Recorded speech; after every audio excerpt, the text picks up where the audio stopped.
This is Teachers Talk Radio, and you are listening live.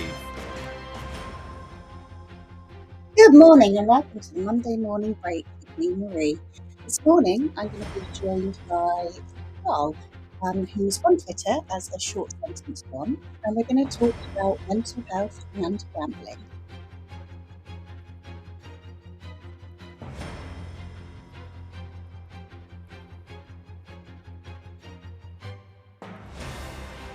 This is Teachers Talk Radio, and you are listening live.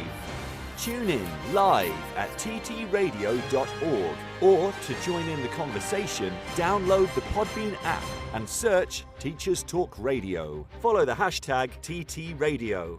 Tune in, talk it out with Teachers Talk Radio.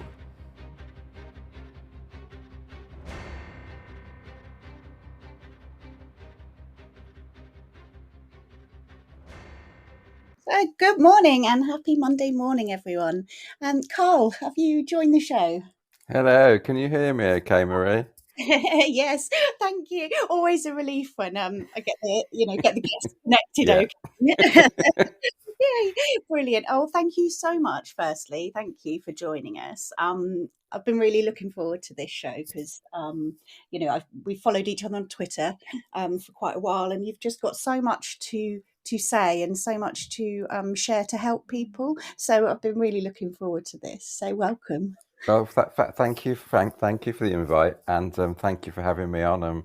Hopefully, I'll be able to add some value this morning.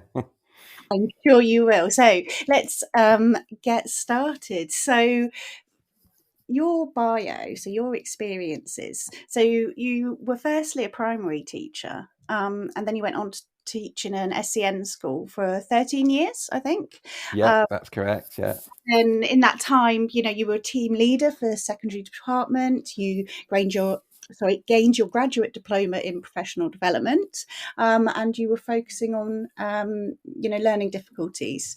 So yeah, I mean, a long time teaching, and I know, I think from some of our conversations, quite a challenging role. And then, so in September 2016, you'd had a year off sick, and then you retired on the grounds of mental health.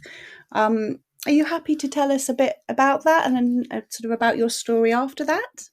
Of course, yeah. Well, as you said, I came into teaching a bit later in life. I took a slightly backward route. I failed my A levels and thought I knew better, so I went off to work in QuickSave. Back in the day, rephrase that. Slightly older listeners might know what QuickSave is. I don't think it exists anymore. But so I did a business and finance degree at Old Knight School in BTEC, and then went to Teacher Training College in Wales. Graduated, did my first teaching practice in a small teaching in a primary school, and then went on to spend 13 years at a school Penmice. But unfortunately, my mental health deteriorated in that time, and I was signed off sick for a year and was unable to ever go back to the classroom. So I had to retire on the grounds of ill health. So that sort of started my mental health journey. I thought it was okay. Mm-hmm. I was told I was lucky to be retired at 42. Mm. But, I must admit, I didn't feel particularly lucky. No. And then things took a spiral downhill to the point in 2019 I ran into more huge problems and attempted to take my life on more than one occasion, and ultimately my whole life fell apart in September 2019. So that's the sort of background to it. And then ever since then, I've been on a mental health journey and trying to reshape and relearn who I am and what I am, and finally accept myself and accept that what's gone before is okay, because it's made me the person I am today. Absolutely, absolutely. I mean, I think that's sort of, I mean, one of the things that you really do, isn't it, is you're very open and honest. And I do think, you help so many people, because mental health, I think, and probably gambling, which, if we talk a bit further about that as well, there's Yeah, that's fine. Yeah. a lot of shame. There's a lot of shame and there's a lot of stigma, um, attached to it. And I think, and it's something I've spoken about quite a lot before, about sort of mental health education and support, and suicide prevention, and all those sort of topics, and gambling comes into that as well. That in order to address, and support and educate people, there's got to be, you've got to challenge the stigma around it. Otherwise, people just aren't able to access that help, are they? And they may, like you, reach some really, really, really dark times. So you're happy to sort of talk about what happened in that time? Yeah, of course. Well, basically, between April and September 2019, there's no easy way to say it. I decided that I wasn't worthy of living. Wanted to leave my family in a better position. So I had a small amount of teachers' pension saved up, and I started to gamble. I'm not proud to say it. It didn't go to plan. And chased my losses, tried to make my family more money, spiraled out of control, and in a 5-month period, I lost £150,000 in total. Well, the total spend was £150,000, which left me Oh with a God. huge amount of debt that I've dealt with now, but Mm. while still trying to keep silent and still trying to keep a family that I love dearly together, and unable to admit that inside I was, well, I always say I was, the shell was alive, but the inside was dying. Mm. That's how it felt. I just felt I thought everything I'd ever done in my life was a failure. I just didn't feel good enough to walk the earth, basically. I mean, just Um, must have been just such an incredibly difficult time. Like you said, you were trying to kind of balance all these things in secret. I mean, yeah, that's, basically. But I yeah. mean, I have to say, I don't look back on it. Everything is hard to say. At the time, you don't know, do you? But I would say everything in life I've ever gone through is an experience. Everybody I've ever met is an experience. And Mm. and to live the experiences, you have to stay alive. And not all experiences are bad. And I think in the darkest experience I've had have actually been the slightest, smallest amounts of light that have actually made the most difference. So, if I just say, for example, the day I was asked to leave home was that my family didn't know at the time, but I'd made quite a serious attempt on my life, and my ex-wife arranged me to leave, and I say this with 100% respect, because she got me so far towards my mum and dad. My mum and dad picked me up and took me away. And I knew as I left the house that I desperately didn't want to go, but I knew I had to go. And I knew life would never be the same again, and that things were going to get a whole lot worse before they got better. But Mm. I can hand on heart say, if decisions that hadn't been made, the way the decisions were made that day, I thank everybody who made them, because I believe that I'm 100% alive today because of the decisions that other people made that day. Because Yeah. everyone says ask for help, and I see it now on TV, and let's talk about. But sometimes the absolute incredible hardest thing you'll ever do is talk for the first time. And Yeah. I'll admit, if I hadn't got to my parents and my parents hadn't rung and forced me to talk to a mental health charity that night, I know I wouldn't be here today, because I couldn't make the call because I was too ashamed to make it. Yeah. Yeah, I think that's such an important point, isn't it? And again, that's something I've sort of spoken about before, and people have spoken to me about it. And it's that thing, yes, ask for help, and helps out there.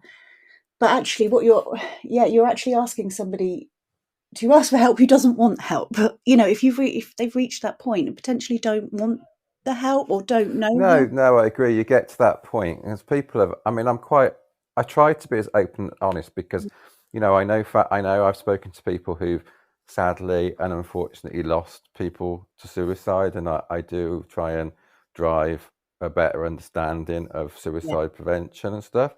Mhm. But I I can't necessarily give anyone who's lost someone to suicide comfort. But what I can say is, from my experience, is I know that at the time they said, "Oh, well, how could you do that to your family? How could you do that to your friends?" I wasn't, and I would say others aren't either, thinking Yeah. logically. Yes. I just wanted to. I didn't want to necessarily die, but I wanted to end the pain in my head, and the only way I could end that phenomenal pain in my head, which I find very difficult to even explain to people, the only Mm. way out I could see was death, because that was a permanent way to stop it. But as I say now to people, it would have been a permanent solution to a non-permanent problem, however dark the problem was at that particular time. And it was incredibly dark, and it led to, well, as you know, Marie, it led to having to give up my family home, lost my marriage, kids, etc., and ultimately took me to prison. But they're all experiences I've had to be able to have this call with you today. And I try to put it to one side and say, well, actually, it's a privilege to have had those experiences, dark as they were, because it's allowed me to find who I am today and to get to be on your show and to hopefully raise awareness, which is, I see that as I'm in a privileged position to have lived that life to get to where I am today.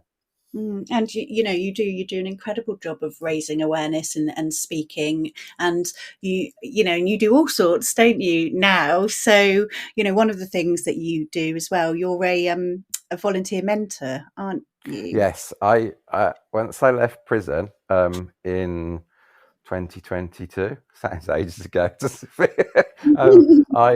Obviously I part well, for people who don't know, try and explain the background a little bit. You released at a certain point, depending on the crime, you released at a certain point for your sentence.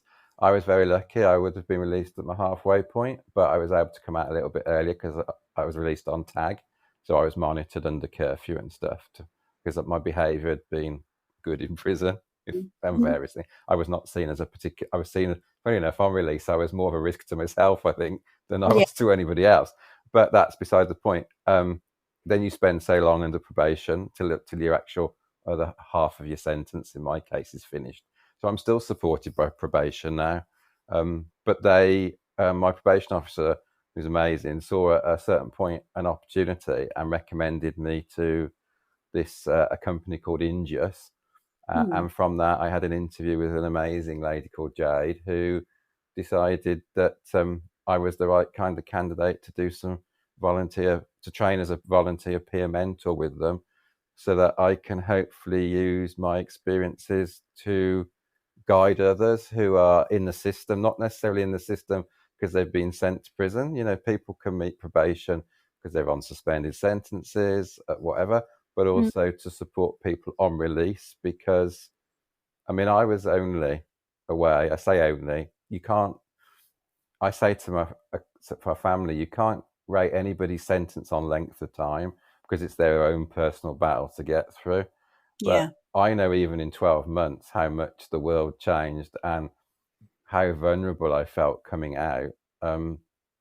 And I'd say even now, yeah, I'm still more insular than I was before I went because I've learned to protect myself. But I also want to give others the tools to say, look, you come out, there are ways to help you, and there are people that do want to help you, and there are opportunities that are out there. But the only one who can ever grab those opportunities is you, because at the end of the day, however you feel about yourself, you're the only one who fully controls your self-esteem Yeah. and what you're going to do with the next phase of your life, which is why I very much try to live in the moment. So all I'm thinking about now is chatting with you. What comes afterwards Mm. waits until it arrives, because there's no point in me trying to overthink it until I get to that point, if you see what I mean.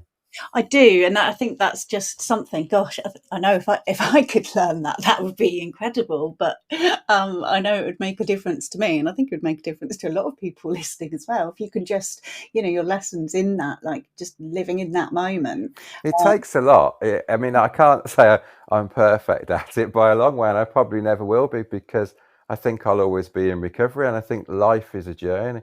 I'm not in teaching anymore, but I think we're all both learners and educators, because we're learners and educators of life. Yeah. So there is more, and I think that's something.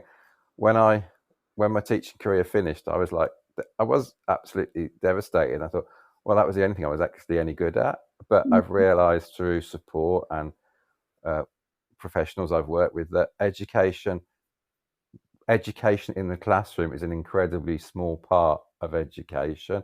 And what I'd missed was, yes, I'd missed my actual career as a teacher had gone, but not my ability to educate. And I think that's become forefront at the of what drives me on. So, like, to think I'm not actually a teacher anymore, but I'm on a Teachers Talk radio show, it's like, well, it shows education doesn't stop at the end of the classroom door, does it? You know what I mean? So No, exactly that, and everything that I think the work that you're doing in this peer mentoring it must be so valuable to people. I mean, anyone that's listening, I think if we stop and listen to just what Carl's just sort of been saying about that leaving prison and feeling incredibly vulnerable, like you said, no matter the time, everybody's journey in their time in prison is different, and how you cope with things and move on, and then coming out, and like you said, like for you, the world had changed,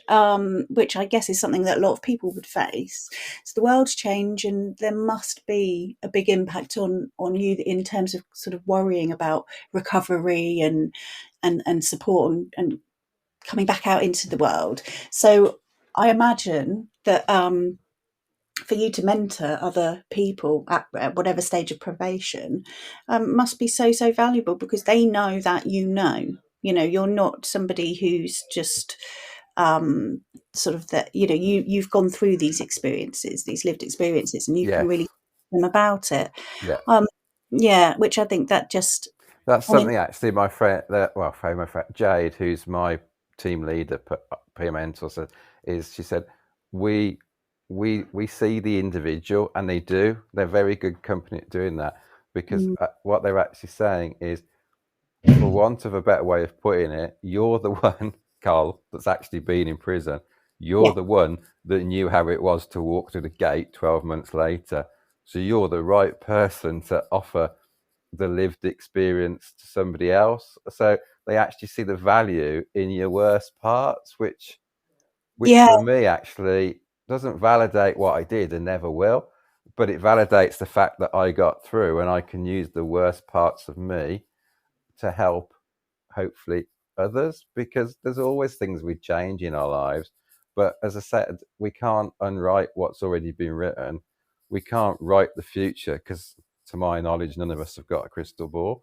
But we can live every moment and make the best of it, and find the brightness in every day. Sometimes it's incredibly hard, but there is brightness in every day. I mean, some of the days I was in a cell 24 hours, it's like, well, where is the brightness today? What? And something tiny might happen, like a bird one day. I remember there was a sparrow escaped into the wing and flew around, and it just, honestly, it's this little sparrow, but it flew around the wing, and it was like I could hear it chirping. And I was like, there you are, nature's got away. There's always a bit of brightness somewhere. And I wrote about it, and I tried to carry on with my day, because only I can get me through any situation. And I think that ultimately comes down to anything in life.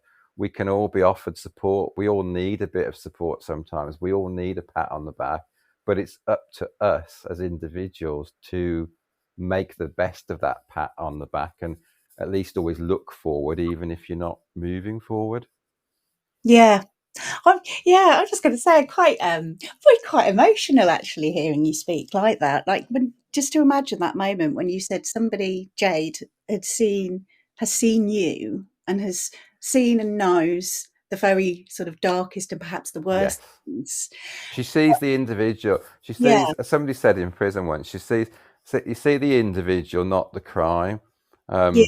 I remember an officer who just recently come onto our wing who was relatively new, and he said, I actually we have a lot of respect for you, which you didn't hear a lot in prison, if I'm honest, but that's another story. But officers on the whole were doing a good job in difficult circumstances, I would say that.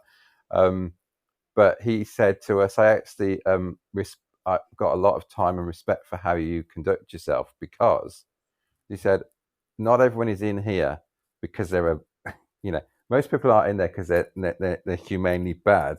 They're in there perhaps because they made a bad life choice. So his smart philosophy was, don't judge the crime, judge the individual.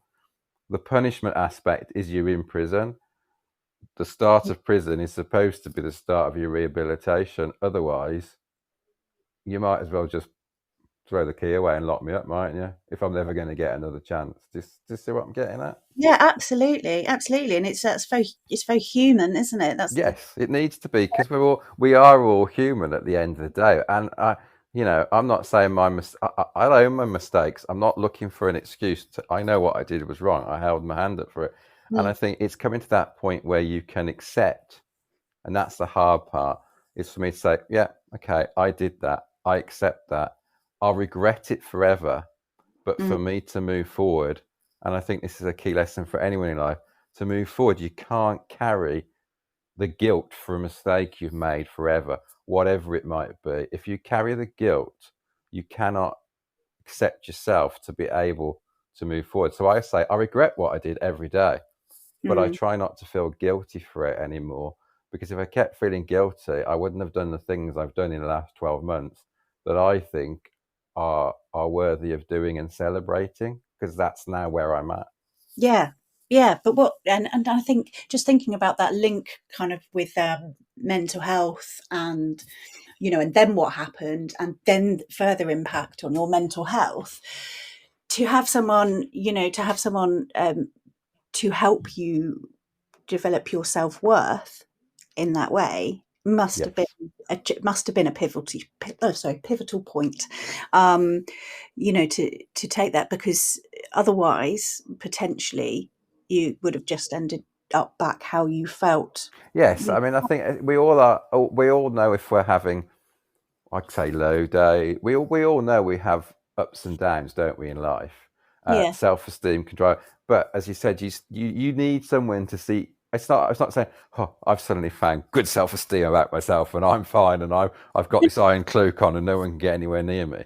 It's not like that. It's a part. It takes a lot of time and a lot of doing, and you need good people along the way that will just see you for what you are and value your self-worth. That because if you feel valued as yourself, then for me, intrinsically, it's going to improve my self-esteem.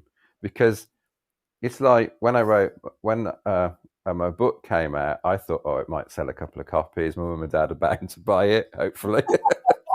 But then when other people buy it and you read comments on Amazon about it, that from people you don't even know, you're like, well, hang on a minute.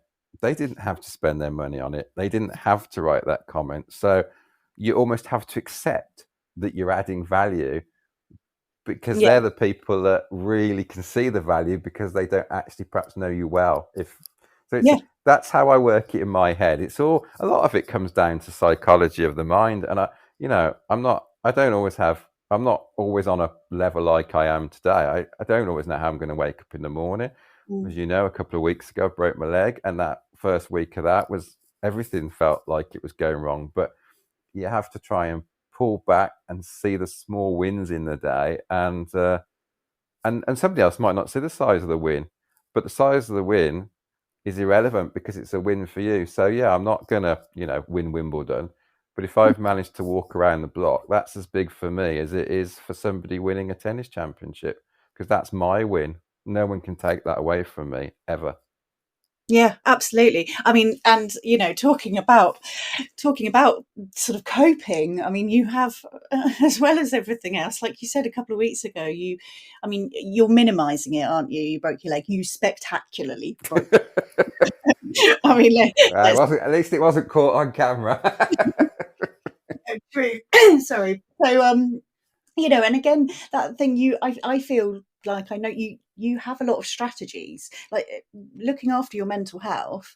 I mean, for whatever reason, it does take work, doesn't it? You have to work on what's going to help you, and you have to keep going, and you have to acknowledge that yes, there's going to be low days or dark days.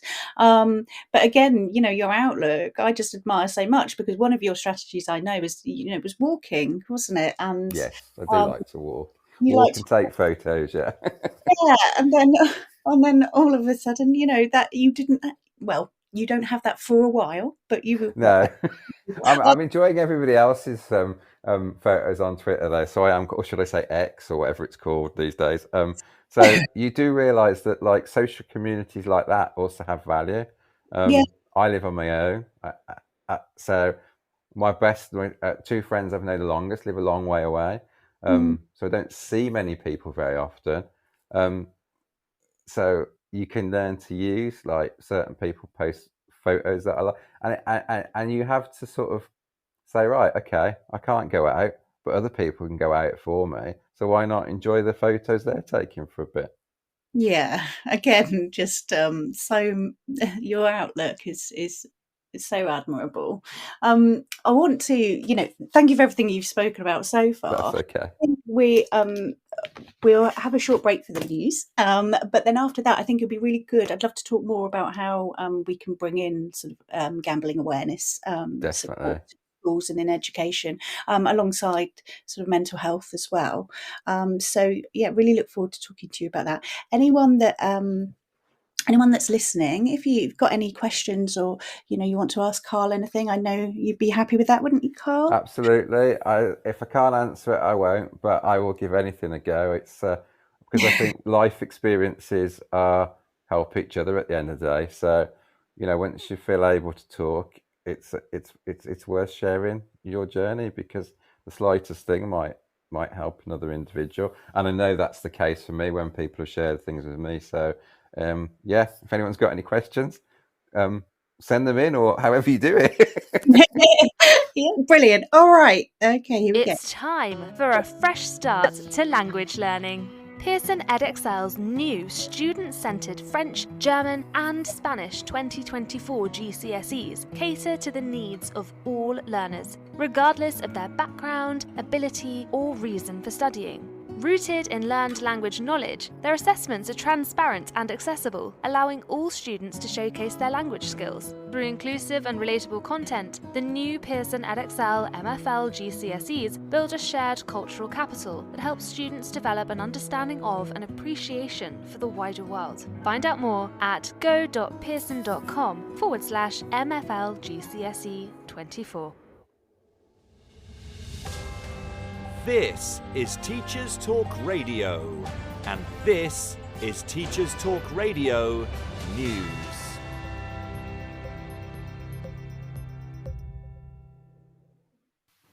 The Evening Standard reports that the education expert who oversaw a 90% fall in school exclusions in Glasgow has been tasked with driving down exclusions in London.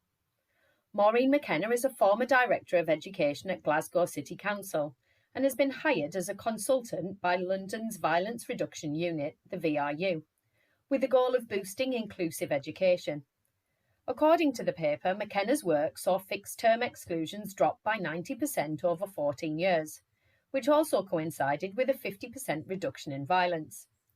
Driving down exclusions is seen as important by many, and whilst less than 1 in 200 children in the UK are permanently excluded, the VRU says that almost 1 in 2 of the country's prison population were excluded as children. Mayor of London, Sadiq Khan, said he welcomed Ms McKenna's appointment, and McKenna herself said she was delighted to be part of the project. However, critics of the zero exclusion philosophy pointed out that schools only use suspension and exclusions in response to serious breaches of behaviour and discipline, and that this new approach could make schools less safe for all. Schools Week reported on a new study which asked parents about the impact the pandemic had on children's social and emotional skills. The study by IFS and UCL's Institute of Education also noted that reception-age pupils were amongst the worst affected. The experts concluded that there was no evidence that youngsters from disadvantaged families fared worse than their non-disadvantaged peers. However, they did stress that economic instability did have an impact on well-being. Children whose families' pre-COVID employment situation changed during or shortly after the pandemic were far more likely to be negatively impacted, even if parents didn't suffer any significant loss of earnings. Jeff Barton, General Secretary of School Leaders Union ASCL, said the research underlined the need for extra funding for children's services. He went on to say that, combined with other factors such as the cost of living crisis, COVID has taken a real toll on pupils' health and well-being. Barton made it clear that schools are doing everything they can to support pupils with both academic and emotional development, but are doing so in the face of budget challenges and lack of investment from the government in both education and children's services. The Guardian features comments from Russell Group that elite universities will turn away increasing numbers of UK students over the next few years in favour of more lucrative international applicants. Tuition fees for home students have been frozen at £9,250 a year since 2017. But experts calculate that as a result of rising inflation, the real value has dropped to £6,000. This is significantly less than it costs to teach the average student. With the number of 18-year-olds in the UK continuing to rise, leading universities say they won't be able to meet demands for British sixth formers without government support, or they will have to raise tuition fees. The Russell Group has estimated that universities will be losing an average £4,000 per year for every UK undergraduate they teach by next September. Universities have said the decline in the value of fees means they cannot meet staff demands on pay, despite facing 5 years of industrial action, including marking boycotts, which means some students will graduate without a grade this summer. Finally, a study by Myriad suggests that mindfulness in schools doesn't improve young people's mental health. The My Resilience in Adolescence, or Myriad project, investigated the effectiveness of a brief school-based mindfulness intervention in supporting the mental health of young people in secondary school pupils aged 11 to 16. The project spanned over 8 years and involved more than 28,000 students, 650 teachers, and 100 schools. Mindfulness in Schools project was taught by teachers to their students after completing the programme themselves. Although inconsistent practice was one reason mindfulness didn't work, there were other factors to consider, particularly looking at factors which contribute to poor mental health, such as inequality and deprivation. The research also suggests that the treatment of mental health problems is best left to experienced and qualified mental health professionals, not teachers and schools. Full details of the study and its findings can be found by visiting the welcome.org website. This has been your Teachers Talk Radio News with Jo Fox.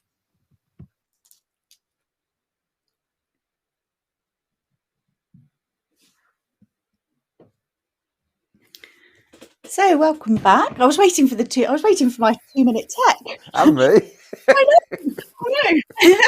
Oh, well, we get 2 minutes longer. Look on the bright side. There we go. Yeah, I was actually just writing down a few notes actually about the news on the mindfulness in schools research project. That's very interesting actually, and I think what I picked up on there is it was one of the things they were saying is because it's a brief intervention. And perhaps doesn't acknowledge the other things that are having an impact, the inequality and the deprivation they mentioned. But yeah, just written that down for me to go and read. Mindfulness is, and it can be done in so many different ways. It's mindful walks, mindful music. There's lots of different ways into it. I think it was good to hear it on the news actually. Yeah, it was. Right, so going back then to talking about sort of raising awareness and thinking about education in schools, because there is now a statutory obligation as part of RSE to cover gambling as a topic. So, but I guess it's probably similar to a lot of things that we've talked about before, the suicide prevention and other topics like that, there may be some worry or fear about tackling that as a topic as a teacher. I mean, I was reading in preparation for the show. I was reading the Public Health England published a review of gambling related harms, and it was published in 2021. So, I mean, it's quite recent, but things recent. And they were saying this was the most comprehensive sort of an evidence-based review of it, and they looked at gambling related harms ranging from financial, bankruptcy and employment, and then to family issues, and then health harms as well. They also they highlighted the link between gambling and mental health issues. So, I mean, that again is very relevant to everything you've been talking about. But the report found that gambling can increase the likelihood of some people thinking about attempting or dying from suicide. And evidence suggests that people with gambling problems are at least twice as likely to die from suicide compared to the general population. They found that mental health issues and gender are actually the strongest indicators of gambling related harm. So they've said here that men are 4.2 times more likely.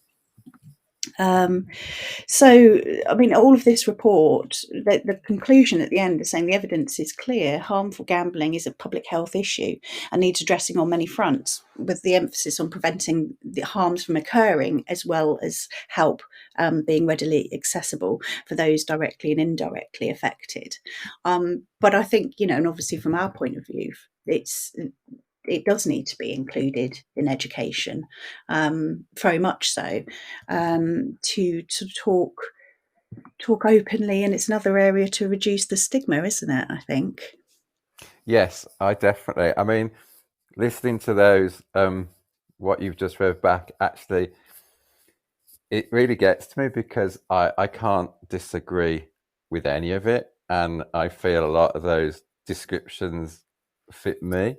I had mental health before I gambled, but I also know in the 5 months I gambled that I was a gambler for those 5 months, but it wasn't necessarily because I'd always been a gambler. It was because perhaps the mental health drove me to it. You don't know, but I think what I'm saying is that they all come, for me, they came hand in hand. And when it comes to education, I mean, I've not been in the classroom now for a few years. So much has changed. I do try to keep abreast of it, but it's about doing it in a balanced, first of all, a balanced and respectful way, depending on the age of your pupils, and there's all that kind of thing to factor in. You're also going to have pupils that have experienced family members that have gambled excessively. Thinking of my own children, for example, and once it was out, I tried to, when they were ready, I tried to make them aware of what I'd done and why, well, not why I'd done it, because that's a very difficult thing to answer, actually. If I looked him up and they said today, why did I did it, and I gave the reason, then people look, that's nuts. But that's the only reason I can give, because that's how it was in my head at that particular time. So I think it's probably, if I was teaching in school today, I would have it under the umbrella of, other addictions and mental well-being. And it's always about transitioning in a way and giving people reasons to have hope. So I think for me, I think it needs to be done as part of an overarching, I don't know what the right word is, overarching topic of addictions and mental well-being and all kind of things that can affect your well-being, your life as it is now, but also to be quite open and honest with it. And I think in topics like this, I think if you've got somebody who's prepared to go in and actually say, well, look, I did this, I think that's the most powerful tool of all, because we expect so much of our teachers. I can talk quite openly about it. because I've been through it. But I think perhaps needs to be sort of some kind of basic delivery that's developed using people, maybe even like myself, so that it's relevant and it's real, because that's the only way I think you're going to help people understand that this really happens. I mean, you see in the news recently about loot boxes on games, but you've got to bring it into those ages, and one loot box becomes another loot box, becomes another loot box, becomes a problem.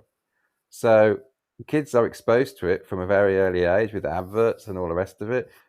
I got a very big thing about gambling in sports and football teams that have gambling sponsorship on the front of their shirts. And I know that's being looked at, and there's a new gambling government white paper out. But it's about all of us, I think, educators, charities, the NHS.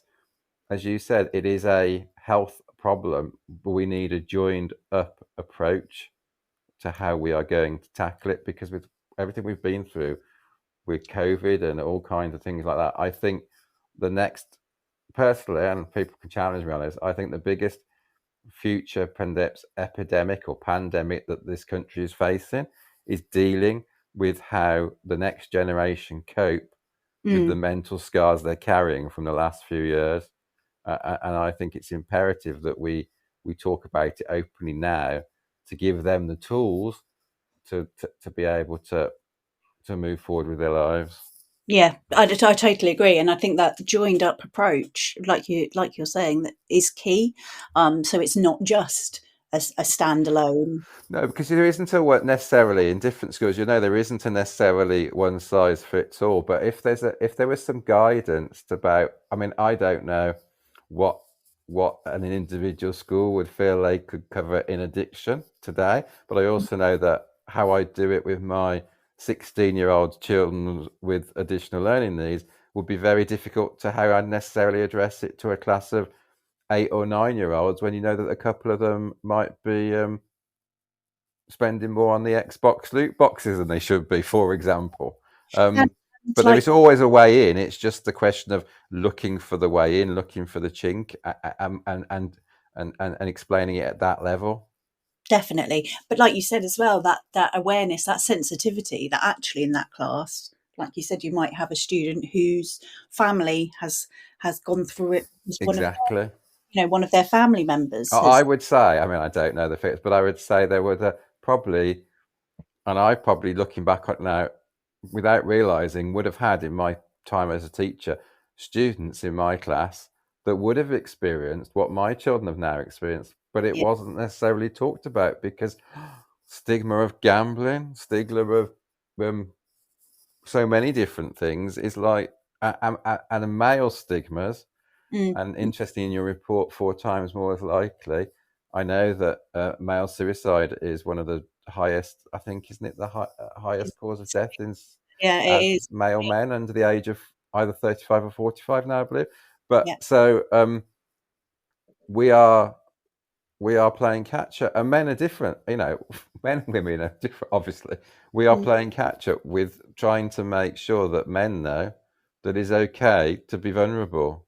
Yes. Because we've been taught from a very young age, or history has taught us from a very young age, that it tends to be men that go out, all the old values. If you go back to the caveman, it was the man that provided, the man that went out, and we were genetically developed like that, and we've got to learn a whole new set of skills for men to be able to say, oh, hang on, it's okay, I don't need to be this brash male 50-year-old who can conquer the world. Actually, no, I'm sitting in my flat crying my eyes out because I'm struggling to get through today. That is okay to say. Yeah. And I wonder as well that link, that saying, men are four times more likely. You wonder how much this kind of gender, the gender stereotypes and the toxic masculinity feeds in. I think it plays on the mind without us even realizing sometimes. Yeah, because I think that's the way it's always been. So that's what it's. And then there is the case of sometimes you'll say, well, why didn't he talk? Yeah. And I'm like, well, I did try to talk. Yes. But then I was pushed away because I'm a man. So I Yeah. went and took my life, but I can't come back and tell them that. So I try to think, well, actually, no, I'm not going to give them the satisfaction of Mhm. pushing me away. I'm here to stay now. If you don't like what I say, you don't have to listen to it. But I've seen there's Speak Up Mental Health.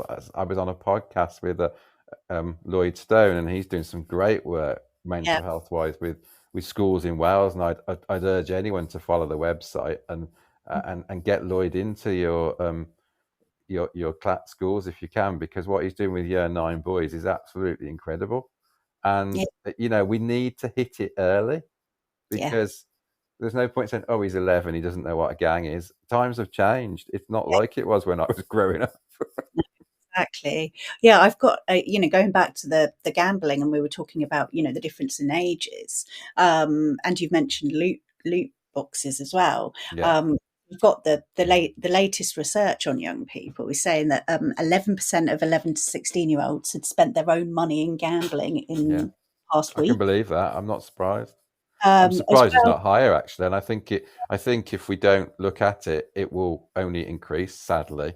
because everything is packaged in such a trendy, cool way that it's almost like, when I was a kid, I might have envied, I don't know if that's the right word, or wanted another person, or thought those trainers are nice and worked for them. Now, if you haven't got the latest loot box and your other mates got the armor for a game on Fortnite because they've got the loot box, then what do you want to do? You want to get that loot box, Yeah. because that gives you street cred and all the rest of it. Now, I'm not saying all kids are going to go down that line, but if you put temptation in the path, and what might look as temptation a bit of fun, it's when the temptation and the fun become something you can't stop and you've become hooked just by playing a game.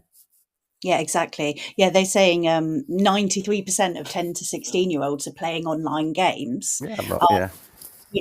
Which have all these gambling activities within them. So you've already said that the loot boxes, different skins, that kind of thing, and the ability for avatars to play slot machines. It's all built in, and 93% playing on these games. I mean, if you relate it back to my own experience, and this is something that I'm not afraid to share, is I did everything without leaving the house. Yeah. All my spend was using my mobile phone. Yeah. I never once walked into a bookies or a betting office, so if I can access it in my phone, there's other people that are going to be able to access it too. And I'm not anti. I hope I'm not necessarily anti-gambling. I'm sort of. We just need to be much more educated from an early age about the pitfalls of one little £5 loot box, and I don't mean it by money, that becomes another £5, and then for me, again, it all comes down to, if I hadn't spent that £5, I could have gone to the cinema tonight. So what do? In some cases, you chase the losses, you lose more, you get into this vicious circle, and it's just spirals and spirals. And before you know it, you're out of control, as I was. And it's a very hard, but then it's like, I'll try and get that back and hide it. So you I don't know how I did it. I can only talk. I took out loans I shouldn't have done. I maxed out more credit cards, and I hid it all. That's a higher level. But if I can hide it, then I know that, even going back to even going back to my son, who's amazing, you had to be careful, because if you put your credit card, for example, on your child's Xbox and didn't limit the spend, they could click, and before you know it, he could have bought 25 loot box. Now, he never did, touch wood. I was very, very lucky. And a child might not even do it intentionally if they haven't had the education, but they might just want the latest armor or kit or DLC or whatever, and that's what worries me. One of our listeners has just commented on the chat. Actually, Jane. All right. Has Hello, shared. Jane. That's exactly what she did. Put her card on, and her son has spent, is it £1,000 on packs on FIFA. And it's so easily done. Yeah. And I empathise completely with the parent, and I don't know particularly if there is one answer, but I do believe that education and it has a key part to play, because we can't keep these addictions hidden, because you're not going to prevent, you can't, if you want to prevent preventable suicides, for example, you got to have the conversation about suicide before it gets to the point where the person's committed suicide. Otherwise, Yeah. you're not going to prevent it. It's the same. You got to have the conversation before it gets to the point where the person's done the gambling. Otherwise, you're being reactive, not proactive. And that's something I was taught in school. Be proactive to every situation. Don't be reactive. Try and see what's coming before it's happened. Certain Yeah. situations you can't. But then if you have to react in a situation, you make a plan so that next time you're proactive to that situation. That's it. I think it's just I think it's making it a priority, isn't it? Which saying that, I know how hard pushed everyone is for time and resources, and that is really difficult. I But I agree. think there's a real need to make this, like I said, not just a one session tick box on a curriculum, right? We've covered gambling, but it needs to be there needs to be a lot of knowledge within this. Yeah, and I agree. I mean, I know what the pressures were, but I think I had more rain, I'd say, in special education as well. I think we were able to perhaps dip outside outside the box a bit more because of the need of our pupils. But Yeah. I would also take risks in my profession when I was teaching, because there are some things that I believed you needed to cover more Yes. than time allowed, or a lot. If you've got X amount of GCSEs, but you're £1 million in debt, that's far extreme. I'd have rather spent perhaps 5-10 minutes less on getting the student ready for the GCSEs and done the life skills, because that's what's going to get them through their life at the end of the day. Yeah. Yeah. And I think there's a real need to interlink it, isn't it? That take those areas, like we said, any addiction is going to have a Yes, link. it's about doing it under the umbrella of addiction. I mean, perhaps that I go in with, well, first of all, what is addiction? Can you tell me what you think some addictions are? Because it's you've got to go from a point of finding out what your learners know first, haven't you, to what they want to know, and then bringing in the people that can help them learn that as well.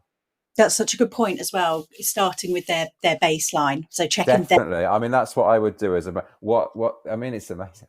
What does an 11, I was, I've done it with my own, I used to do it with my own different things. What do you know about so-and-so, and what do you want to learn?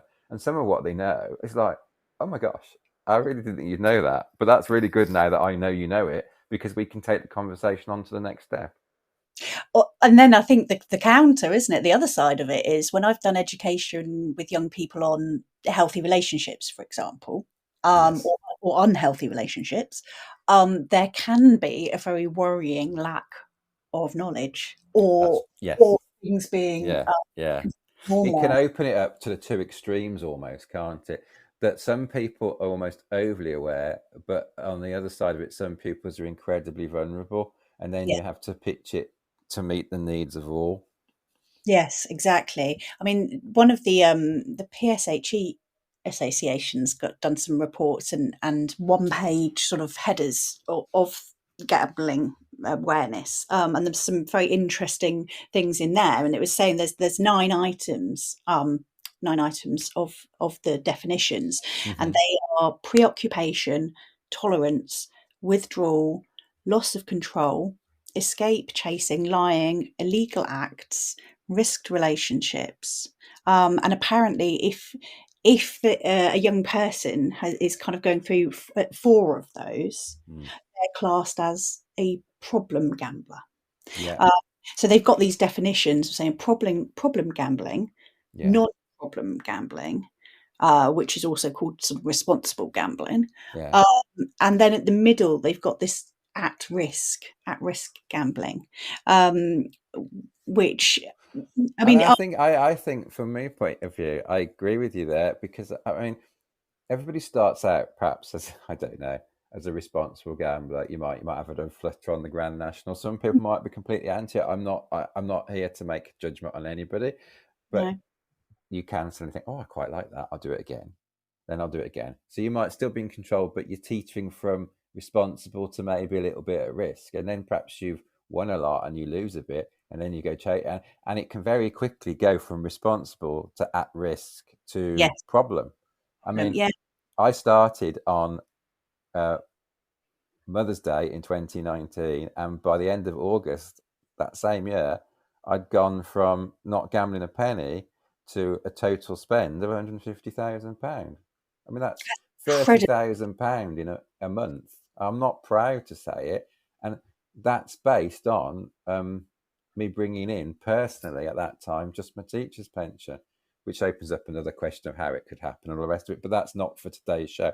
Today's show is about what we can do to raise awareness, and I think, yes, we've got to say that, it's like you can't tell. You could apply it to other addictions, can't you? You might have somebody who has the odd drink. Yeah. Then they're a responsible drinker. Then they become an at-risk drinker, and then they become a problem drinker. You could apply it to all addictions, sort of loosely.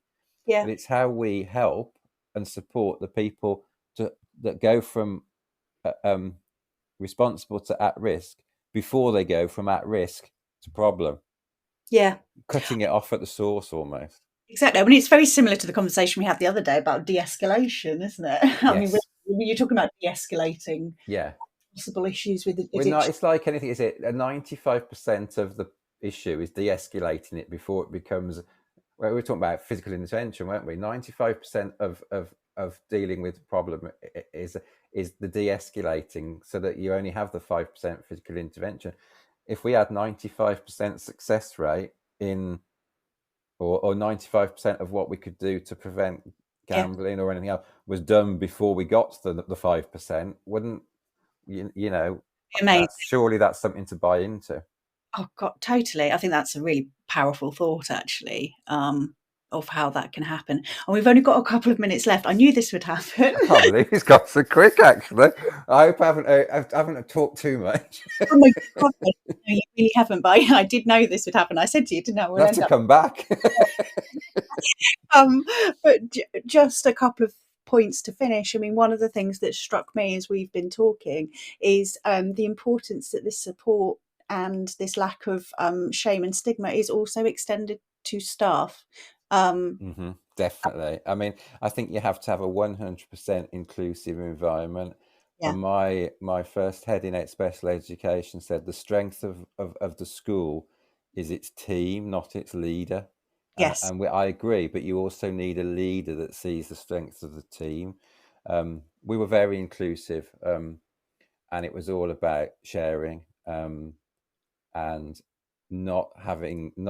making it a safe environment for staff to be as open as I am now, as much as possible. Didn't always work, but if you're promoting it amongst your staff, it becomes the norm. The students pick up on it. It becomes promoted by the students, and then you have an incredibly powerful educational ethos and school to be based in. It is my belief. And mine too, very much one that we share. Well, this morning has been incredible. Like I said, it's been really moving. I found Thank you. And I just say very quickly to finish, if anybody's listened or listens back, I am, always open to questions on Twitter. Hashtags @ashortsentence1. If anyone wants to take the conversation further, I'm willing to, to be part of that, because I think it is something that we need to be addressing, alongside, believing in yourself and knowing that on your darkest day there's always a way forward. Yeah, thank you for that, Carl. And I would echo that. Obviously I'm on there as well, but I would also urge you to get in touch with Carl, because you are great support to others. So thank you so much for this morning. It's been a real pleasure, and I really appreciate it. My pleasure. Thanks for having me on, Marie. All right, and we'll speak soon. Yes, definitely.